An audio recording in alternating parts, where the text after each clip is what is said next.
We are starting with permissions in Android app development. Permissions are one of the most crucial part of Android experience for any user, and these are one of the way that assure privacy and security for any user. So let's start with it. What is permission in Android? Android contains a permission system and predefined permissions for certain tasks. Every application can request required permission. For example, an application may declare that it requires network access. It can also define new permissions. System permissions have different levels. Example, protection levels. So guys, what they are telling is like every application requires certain resource. Your Android phone is having many resources, like camera is there, network access is there, Bluetooth access is there. There are plenty of resources, plenty of sensors inside your phone, right? So all these resources could be used by applications. Applications can use this resource, but they have to use something known as they have to take some permission. And who will give this permission? User. The Android user will give this permission. But it is the responsibility of application developer to ask the user for these permissions. If application developer needs to put certain conditions, put certain code in his application in a way that when the user will install application, these permissions would be asked. So there are certain protection levels which are there in Android. So let's see what are those. So now there is a change in Android permissions. Like before API 23, I guess like if I'm not wrong, this was before Lollipop. This was before Android L.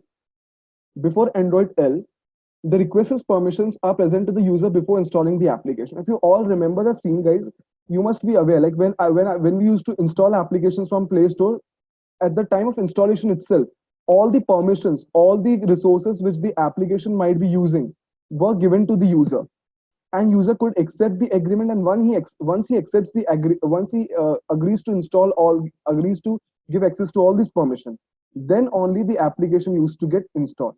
Otherwise, if the user denies the required permission, the related application cannot be installed.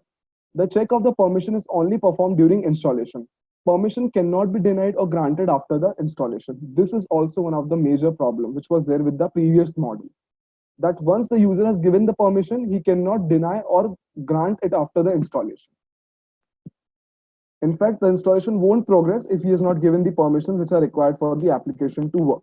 So guys, this was the permission model before API 23. Now the current one is quite different. Now let's see what is the current scenario of permissions. Now this is the current scenario of permissions. Now if you install an application, permissions are like permissions are showcased in a way similar to the way which is shown in the picture. What is it? The two most important protection levels are normal and dangerous. So guys, here on this slide we talked about protection levels, these protection levels. So actually permissions are of different level. So we are having three protection levels actually. One, let's look at them. One is the normal permission, second one is the dangerous permission, and we have also another category which is known as signature permissions. But that is something which we don't which we don't give much emphasis upon. So we will be discussing normal permissions and dangerous permissions. So what are normal permissions? Normal permissions are permissions which are deemed harmless for the user privacy or the operation of other applications. For example, the permission to set the time zone. I'll just open. So here I've opened the original, like the official documentation of Android. So all the permissions are given over here. So I'll just shift to normal permissions. Just look at the normal permissions, guys. Normal permissions cover areas where your app needs to access data or resources outside the app sandbox, but where there is a little risk to the user's privacy. So location extra, network state, Wi-Fi state, Bluetooth, change Wi-Fi state, disable internet. Just look at the internet. Manage own calls, kill background processes. So all these things won't be affecting the user's privacy. Okay. After this, we have dangerous permissions. Now, what are dangerous permissions? Just the opposite of it. Dangerous permission affect the user's private information or could potentially affect his data or the operation of other applications. For example, the ability to read the user's contact data. Dangerous permissions must be granted by the user at runtime to the application. Like when we'll be studying a topic which is known as content providers. So content providers is a class in Android using which applications, like till now what we saw, that we can send data from one activity to another activity, but even applications can share their own data with the other applications. So this is something which comes in the category of content provider. For example, there is an application which is known as File Explorer. This application enlists all the songs, videos, and stuff which is there inside your phone. Now, a music player application will use the content provider class to get all the songs. So this is also something. So like all the dangerous permissions, whenever you're making certain application, you need to put dangerous permissions over there. Like you need to ask for user to give the access to dangerous permissions, because otherwise the application won't be able to get the access to all the resources which is there inside your phone, or let's say all the file explorer stuff, like your videos, mp3s, and etc stuff. So that was all about the normal permissions and dangerous permission. Let's look at some of the dangerous permission, guys. So here we have dangerous permissions.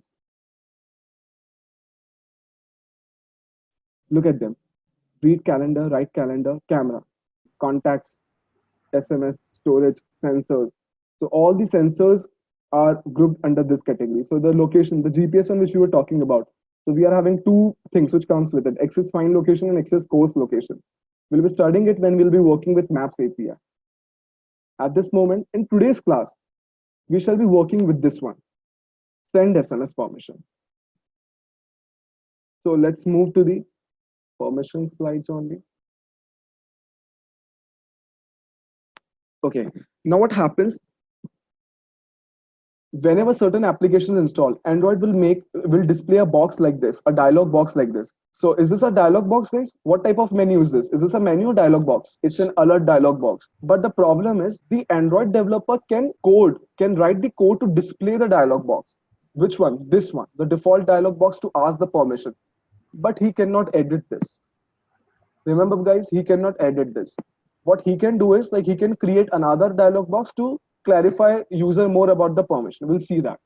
Now let's understand the permission model after API 23. So let's move with it. So I'll show you the documentation first. What documentation says about it. So guys, example, if I want to ask permissions, so simply what I'll do, I'll just go to Google. I'll write request permissions in Android.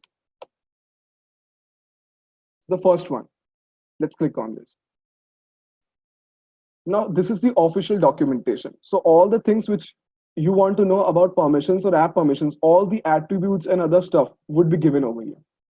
Now, what you can do is you can implement it directly by using this. Let's discuss the permission model. What does the permission model says? Everything is written in the doc. But what I have inferred from it, that I'll be showing you over here. Permission model after API 23. Now look at it. The first thing is, whenever this permission model shows how the user's experience should be while working with permissions. So let's say I'm a user and I'm using an application known as Hangouts. Hangouts is an application which is developed by Google. So let's say I'm a user and I installed an application known as Hangouts. When I open the application for the first time, what will happen? Something like this: a box should be displayed. A dialog box should be displayed. Now look at one of two. If there are multiple permissions, then for each permission, a separate dialog box needs to be shown. So now it is in the hand of a user that which permission he wants to accept or which permission he wants to deny. So the first thing is a dialog. Whenever the user is installing an application and launching it, so dialog box needs to be shown, which will show all the feature, which will take permissions for different resources. So here the dialog box says that allow runtime permissions to take pictures and record video. Now a user could deny or allow. If the user allows, just print a toast saying that permission granted and carry on the work. Carry on the work. You open the application called Hangouts. The first thing was shown to you. Now what you did, you selected allow. If allow is selected, then what they will say, permission granted, and you can carry on the work. For example, let's say if the permission wants to take pictures and record video, and if you're granting it, then some camera app will open up and you can take pictures out of it. Like camera screen will open up and you can take pictures out of it, right? So if permissions are granted, then only carry on the work. Obviously, consider an example where you want to send SMS to user. If the permission of sending SMS is not given by the user, then how come you can run the code for sending the SMS? Now the next one. What if the user denies it? What if the user denies the permission? If the user denies the permission, then show the user a rational box. Now this is nothing, this is just a dialog box. Now you cannot edit this one, but you can edit this one. This is just an alert dialog box which we studied yesterday. So in today's class also we'll be making an alert dialog box. So if the user denies the permission, then just show him a dialog box. The dialog box should put a message saying why you require that permission. If you're asking for camera, then you need to give user some message out over here that I need this permission, I want to take pictures, that's the reason I want that, that's the reason the permission is required. So please grant access to the permission. Now on this, there will be two buttons, a positive button and a negative button. If the user clicks on cancel, then request again. Request again means again you have to show this dialog box. Show it again. Again he cancels it. Again show him. The reason behind this is Android assumes that if a user is denying the permissions again and again, that means the user is not able to understand the reason behind taking that permission. So this is the assumption which is made by Android system on user's behalf, that if user is denying something, that means the user is not able to understand it. So that's the reason they show a dialog box in order to make the user understand. So that's the reason this is known as a rational box.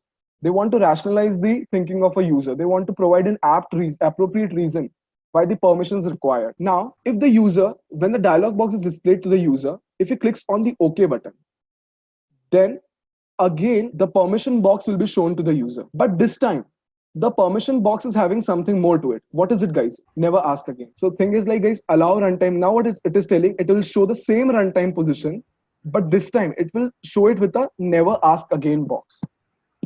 Come on, guys. If the user is canceling again and again, then it might also be possible that he doesn't want to give the permission.